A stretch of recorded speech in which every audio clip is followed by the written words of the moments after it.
gitme kızım. Duvarlara yansıyan yüzüm, unutma sakın hep bizi düşün. Ben de bir çocuksu kırılganlık, sana değil sana dair kendime pişmanım.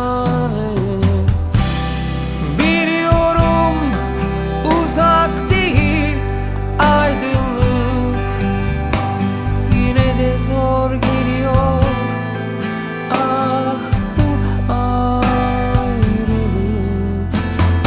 ayrılık, ah bu ayrılık. Zor geliyor, ah bu ayrılık.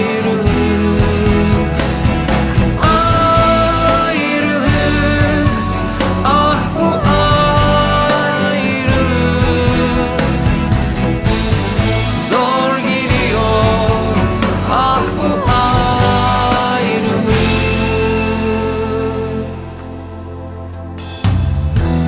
Bu yaşadığım en buruk yazım, uzaklara gitme kızım. Duvarlara yansıyan yüzüm, unutma sakın hep bizi düşün. Ben de bir çocuksu kırılganlık, sana değil sana dair kendime pişmanım. Biliyorum uzak değil aydınlık, yine de zor